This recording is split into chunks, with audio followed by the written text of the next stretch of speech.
The most impressive game showcase so far. That's quite a statement, and you might think this is clickbait or something like that, but don't worry, I really mean it. In my opinion, what we have seen on Citizencon 2017, the last Citizencon, I've seen something which really blew my mind, and that's not been happening for quite a long time. Before I'm going to show you the showcase, I'm not really wanting to start a discussion about Star Citizen, because I know there are a lot of people who really don't like the way the funding is going about Star Citizen, but I don't have an opinion about it. I only have an opinion of what I've seen so far in the Citizencons, and I think that looks really great. But of course, feel free to have your own opinion, but please don't dislike the video because it is Star Citizen. I mean, that's not really fair, I think. And yeah, I just want to show you these great scenes which you're going to see right now. So let's do a very brief summary first. First, what we've seen in the showcase is a guy who's been walking in this Blade Runner-ish city, and it looks really awesome. Then in the next scene, he continues walking towards this landing platform, still in this Blade Runner-ish city, and yeah, it looks great, but this is just the beginning. So in this scene, he's going to walk towards the aircraft, which is going to fly around the city first. Alright, then he is going to enter his spacecraft here, opening the door and heading for the cockpit. Then lifting off in the spacecraft, flying around the city to show you how it looks on ground level still, while maneuvering around with his spacecraft. In between the shots, he switches sometimes to third-person view, so you have a better overview how large the city actually is.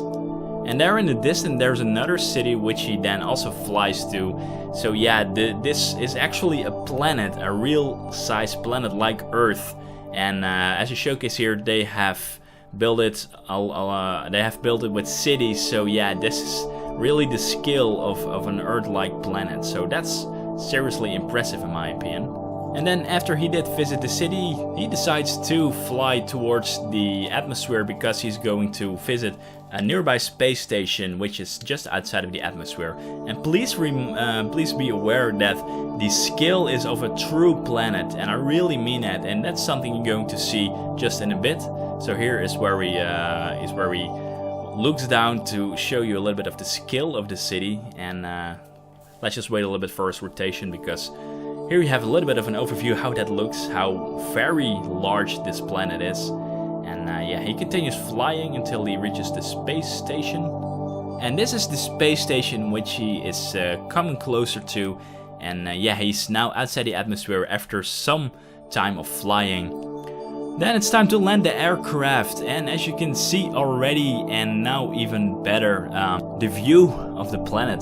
Just look at it, how insanely amazing this looks. This is something I've never seen on a video game level. I mean, and remember, all of this was real time. There were no loading screens, nothing is fake, nothing nothing has been pre-rendered or something. He really is playing this alpha status of Star Citizen, so that's what's really impressive for me.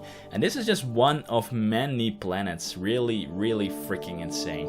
And then later in the video, what he's going to do, he is going to time warp towards another planet. He's going to land on there, and yeah, that's something what I'm going to do is I will show you guys the entire showcase, but only cut out the parts which are interesting, and that's this entire sequence where he's walking to the Blade Runner city, where he is flying towards the space station. Then he is going to time warp towards another planet, and then he's going to land on that planet as well. So yeah, it's also something I'm going to tell you in all honesty is something you can see in the official Star Citizen YouTube channel. But for there, there's the entire 1 hour long showcase there with the commentary with Chris Roberts in between as well. What I did is just I make an extended cut for you guys, so you can just sit back, relax, and enjoy the wonderful showcase. So do that right now, and then hopefully see you guys at the next video.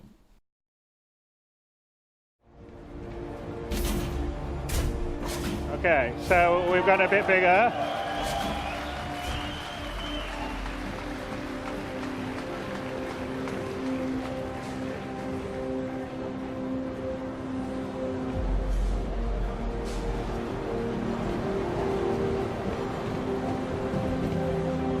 The big difference with ArcCorp that we have now is that there isn't really a skybox. Everything is real. So, well, not real, it's digital, but it's there. It's a digital thing. So let's just head through the main plaza of Area 18 here in ArcCorp, which, like I said, you guys will have known from the social module, although it's quite a bit different than it was in terms of scope, scale. Obviously, you can see a lot of the advertising and vibe stuff. But let's head out through the customs.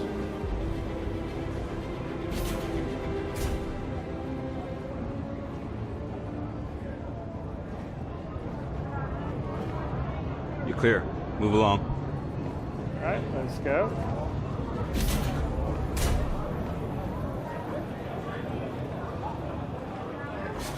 So everyone's in a line, as always, if you're going anywhere to get through immigration. Here we go, the main flying pass.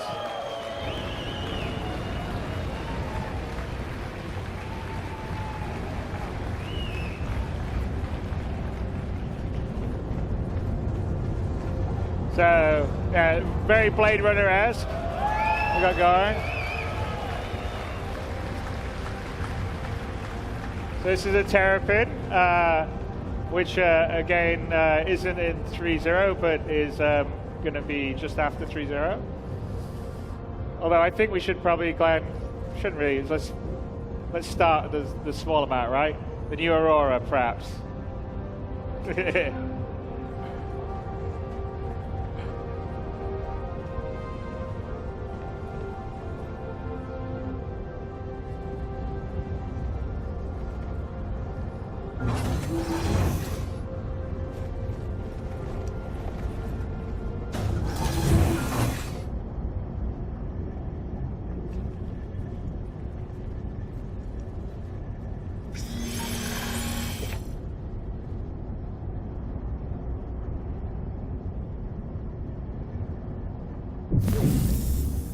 Welcome to Roberts Space Industries. Enjoy the ride. System check.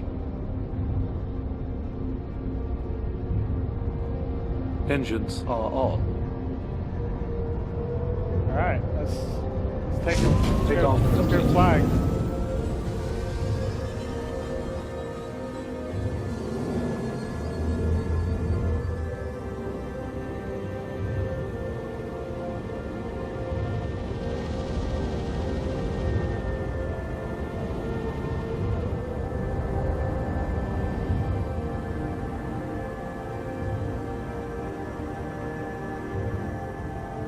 Not sure we're going to let you actually get this close to the populated areas, but we'll let you guys do it.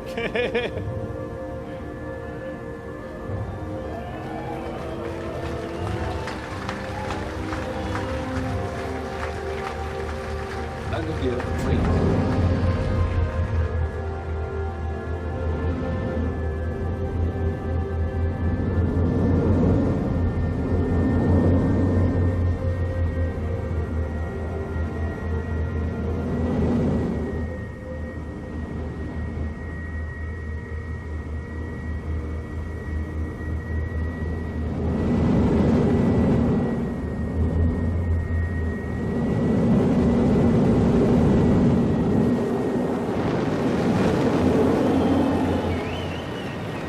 So, what you're seeing here is ArcCorp, which is essentially a full-size, Earth-sized planet, completely covered with man-made structures, and at a real scale. So you're seeing everything to the horizon, fully covered. You can basically fly all over ArcCorp.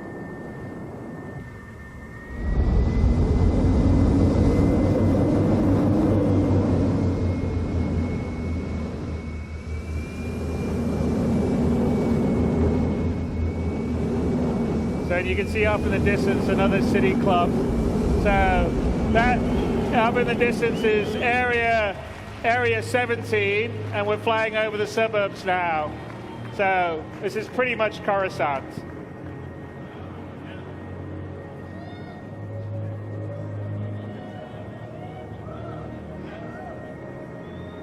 And this is our engine wizards in the Frankfurt office.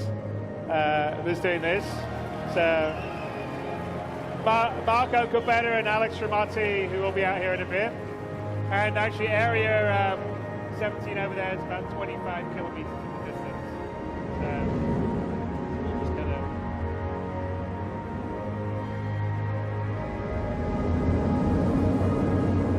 gonna head over to it.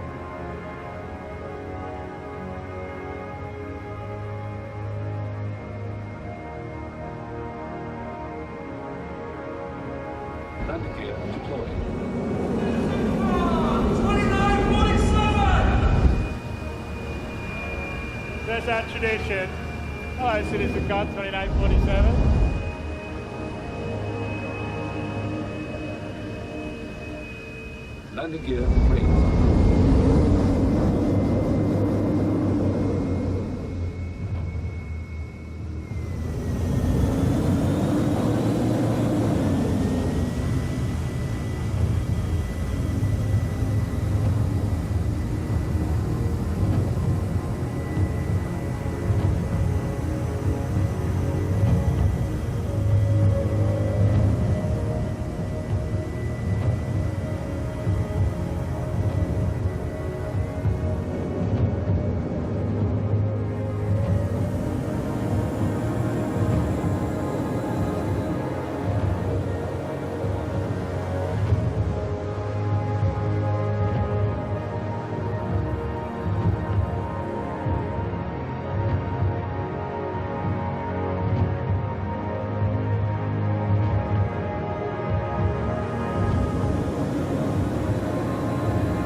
Longer term, that we're going to be building on our bigger, more populated planets, multiple landing zones. So Area 18 is one of them. Area 17 would be potentially another one, and we'd have quite a few around ArcCorp because it's such a big planet and the detail and the scale that we're going for. We sort of feel like it has to be more than just one landing zone or two landing zones and then nothing else on the rest of the planet. So it has to feel believable at the scale of our universe. And that's always quite a challenge, but some of the technology that we've been building is allowing us to do that, as you can sort of see from the visuals that we're flying around here, where we literally have a planet covered by a city.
So ArcCorp is one of our planets. Let's kind of head up to space, I think, here in a bit, Glenn. We can have a little view of Area 17 as we go beside it, though.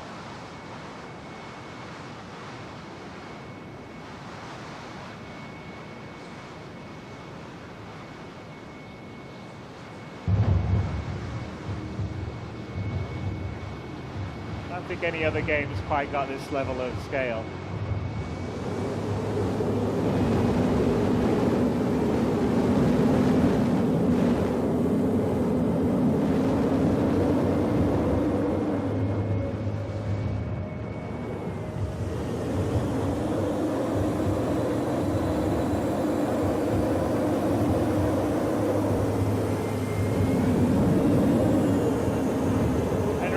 And that little the red cluster you see up there is actually the pyro system. So when we leave Stanton, that will be one of our destinations.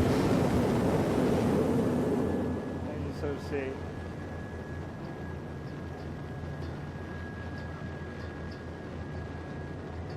Yeah.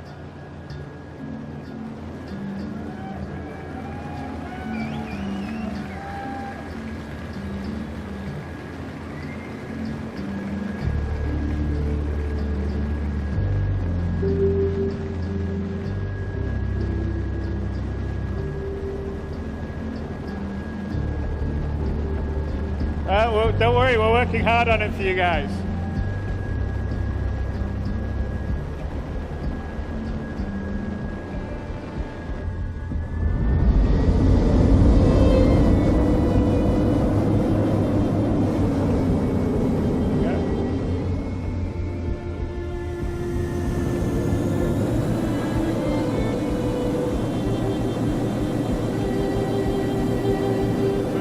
To one of the space stations in orbit around ArcCorp. So I think I mentioned before that most of the big kind of more advanced or settled or industrialized planets will have quite a few space stations in geosynchronous orbit, so that when say someone with a large ship like a Hull C or a D brings in cargo, you go to the space station and then the cargo can be offloaded and brought down to the planet.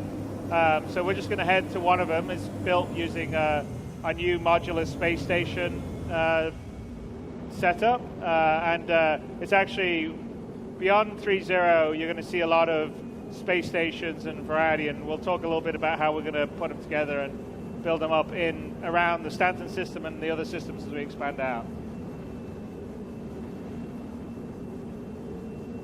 And the key is it's all, we're not low. There's no loading screens or anything. We just flew up from the city. We were down in Area 18. Then we were flying around these huge skyscrapers, and now we're just heading up to the orbital space station.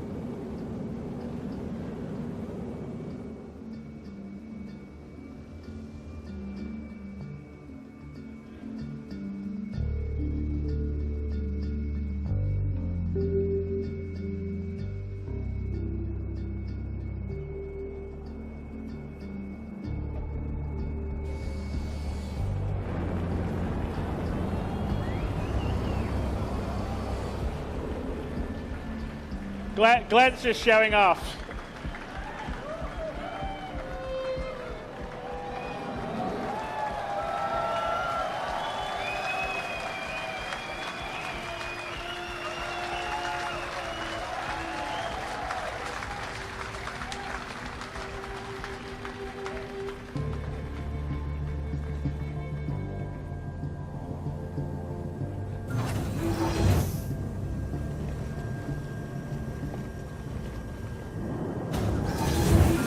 And again, this would be, like I said, one of the places where cargo would come in, it would be unloaded, and then there would be NPCs or a player could potentially take smaller amounts down. But to give you an idea of this is, the beauty of the sort of Star Citizen 64-bit precision is like we fully, it's all there. We're up here on a space station looking down on the planet.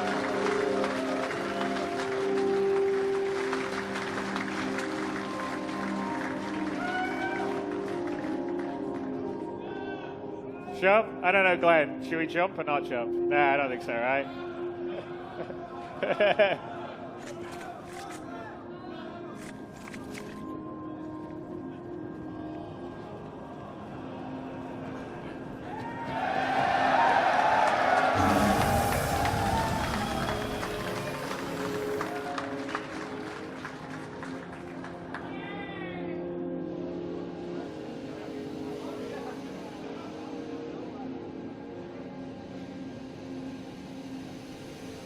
All right, let's get back on the platform.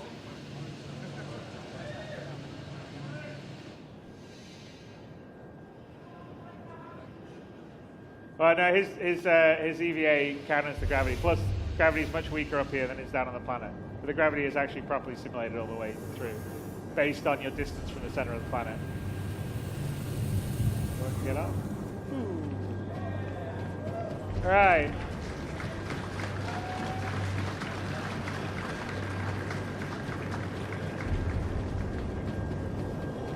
So inside these are all got interiors, and in fact, we'll show you kind of how we build them in a second. But yeah, just give you the idea of the scale, because this space station didn't look that big from a while ago, and of course, see how big it is now that we're up close. And if we go through here, there'll be an elevator we get through on the other side that would get us into the atrium. So we'll show you a bit of that in a little bit. Let's kind of continue on with our journey.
No, that doesn't look very big. That's because we're sort of zoomed out on the star map.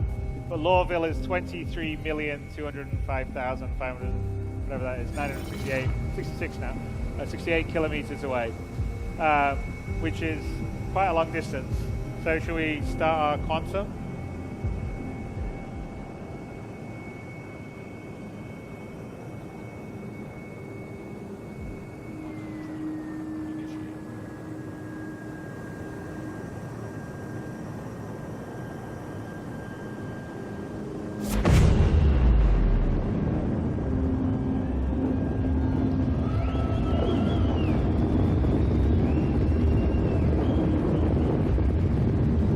So as you can see, we've upgraded the whole sort of jump effects and everything using the new GPU particle system that's coming in with 3.0. Yet another thing that we've added, which you can see with the contrails and the engine trails. Now, 23 million kilometers, even at 0.2 of the speed of light, takes about 8 minutes. Now, and actually in the gameplay side of things, it probably would actually take you longer for the journey because you probably get pulled out of quantum by some other ships, and they'll be we won't probably let you go one jump directly to the other jump because there needs to be some time invested in getting there, like taking cargo or whatever else. But just a pure unaltered, uninterrupted jump's about 8 minutes at our quantum speed. So while we're doing that, we're going to take a little bit of time to reflect back on the tech that you saw on display. So Sean, you want to come to the stage, and Alex Ramotti, who's one of the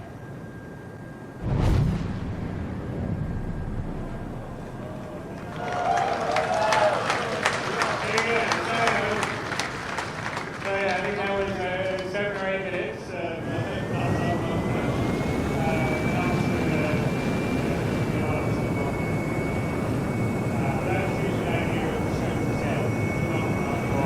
Flew out, went to a space station, looked down at ArcCorp, then quantum travel, flew through the space. We haven't done any loading. It's all in the same star system.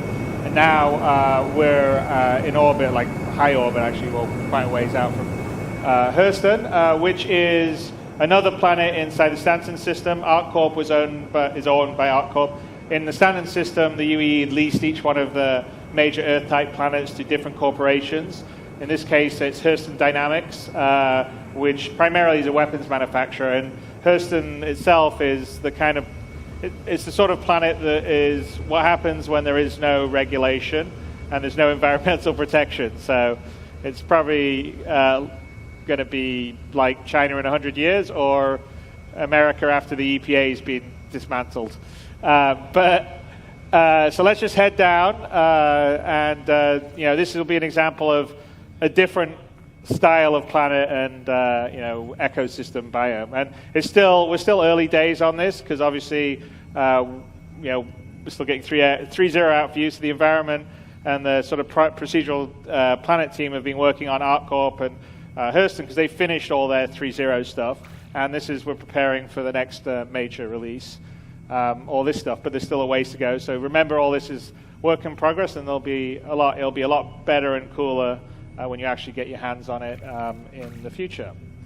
So we're just gonna do a short distance quantum travel. So we actually we have two kinds of quantum travel in 3.0 and beyond. One is a long distance one, like the one we went between ArcCorp and Hurston, between major celestial bodies. And then we have short distance quantum travel that allows you to navigate around or circumnavigate large celestial bodies. So like here, we're just going to come much closer up to the kind of sort of low orbit gateway into Hurston. So I'll let Glenn take us down with his consummate flying skills.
Yeah, so the German engine team that does all the procedural planet stuff has been adding obviously a lot of stuff to the procedural planet tech. The oceans have all been ported over to GPU, and ultimately we're not doing it here, but there actually has. If we get low enough, you'll probably see it's full wave simulation. When we get low enough, we want to have the thing where the wake from the ship creates waves. That's not in yet, but we will be doing that at some point.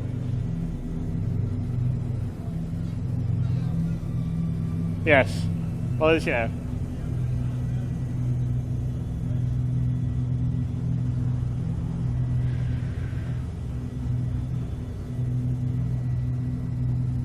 but we're heading in our way to Lawville, which is the main landing zone on Hurston.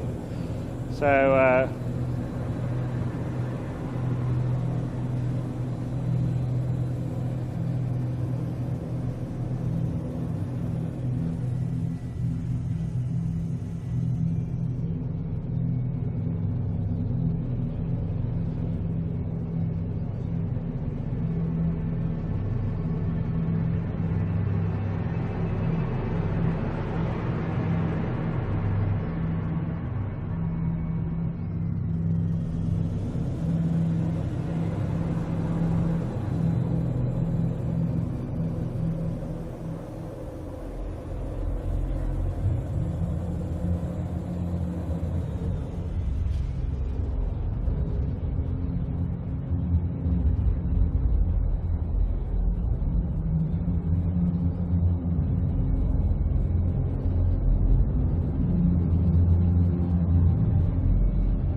and as we sort of build this out in the future, there'll be a lot more sort of mining infrastructure. This is basically an area that Hurston sort of strip mined for all the minerals and creating its weapons and its sort of factories that we'll see. We'll get to in a bit. But as we move forward, we've just sort of beginning of fleshing out sort of the secondary locations and objects. We're going to add things like, big, macro vehicles that would be excavating dirt and stuff, and give it a lot more variety, because Hurston's going to have quite a few more ecosystems than we're showing right here. But let's head up towards Hurston. You can actually see in the distance the big Hurston dynamic. It's sort of like the Tyrell building from Blade Runner. So that's the main area, and actually when you land in Hurston, that's where you're likely to land, and it has all these beautiful shops inside, and it's all nice, but the outside of it's all kind of smog and factories and polluted air. So let's fly up through. And again, Lawville's built using the same tech. It's a different kind of building set for a lot of it, but it's using the same sort of distribution tech that we do to sort of build out a city at a realistic scale for the ships that we have in the games, which is kind of important for our game, because we want to have everything feel real, visceral, tactile.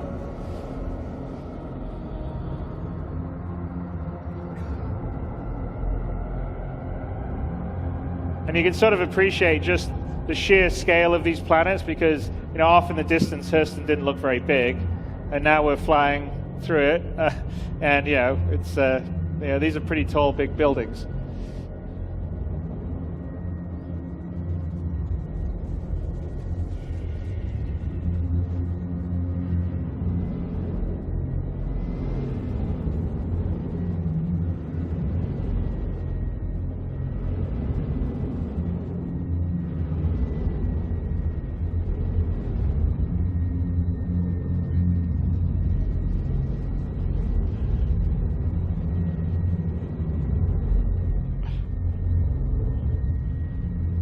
Glenn likes to show off.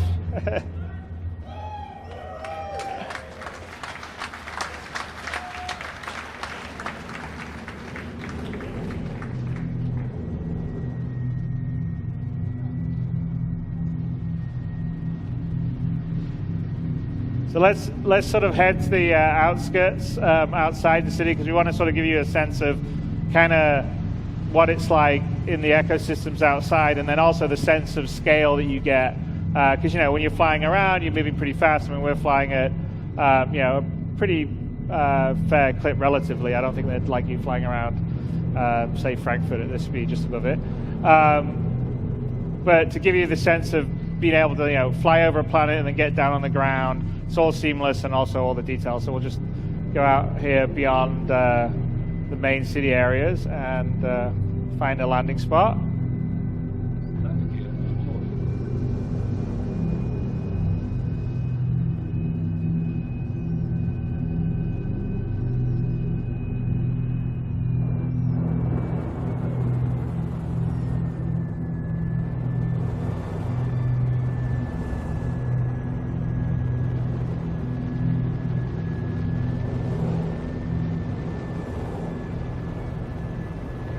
Find one that's not rock. There you go.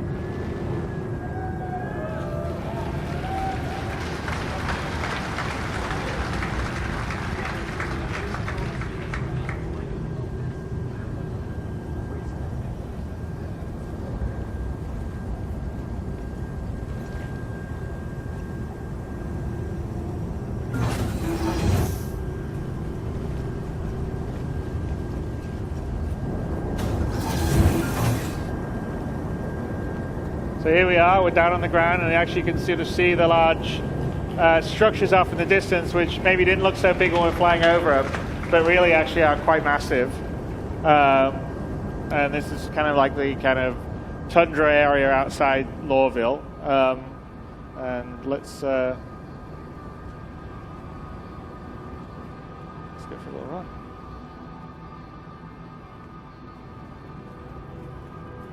And again, this is sort of what our goal is to try to kind of deliver the kind of, on foot, first person, crisis level of detail for the environments that you're in, but, doing a lot of it procedurally and, on a planetary scale. So it's quite challenging, but I'm, very confident that we're going to deliver all that goal. And, the team we have doing it, who, a lot of them were here giving a talk earlier, are incredibly talented.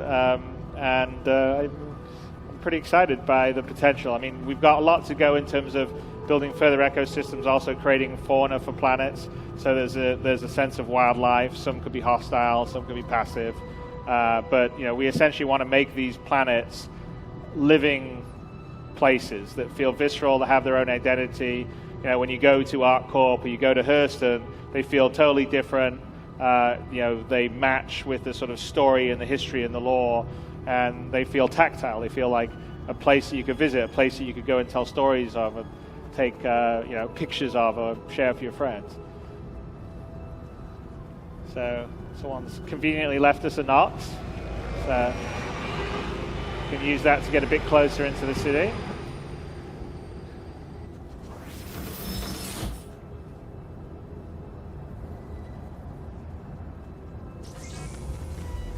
Systems activating. Systems on.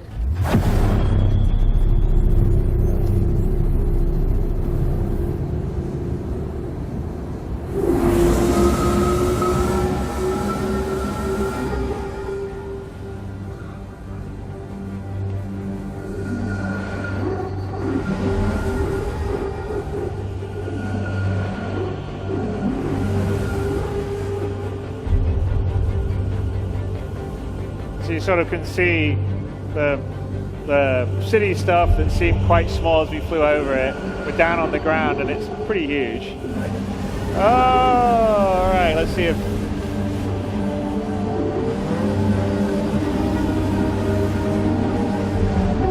Oh! Glenn, you're just showing off now.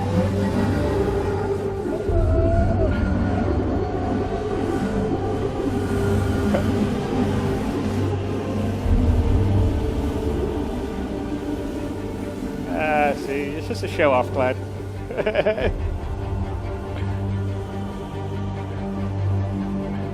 I don't think it's that good of a show off. So here we're sort of coming to the outskirts of one of the factory areas of Lawville.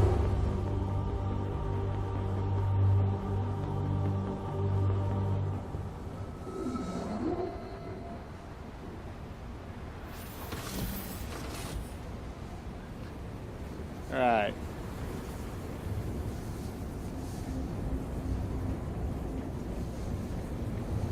And again, we just have the beginnings of sort of our NPC population system. So some of the other stuff besides the interior procedural stuff is, longer term we're working on sort of a background crowd simulation system, a traffic simulation for ships coming and going in the background.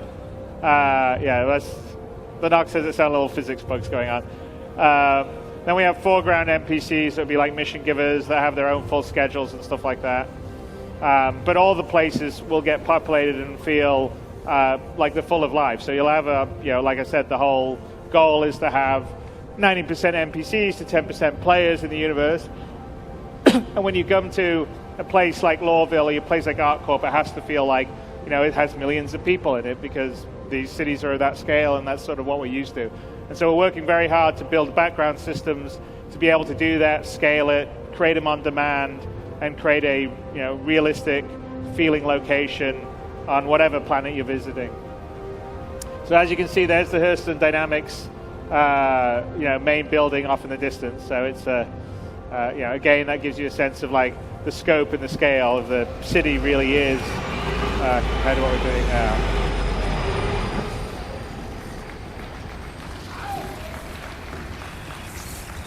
And as I said, one of the things we're working on is fauna. So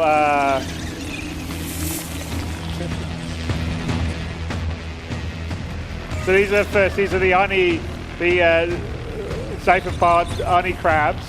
So they're little scavengers on Hurston, and there's quite a few other things that we're going to have on Hurston when we do it. But you'll have them running around and a bunch of other ones. But there you go. There's Lawville, there's Hurston.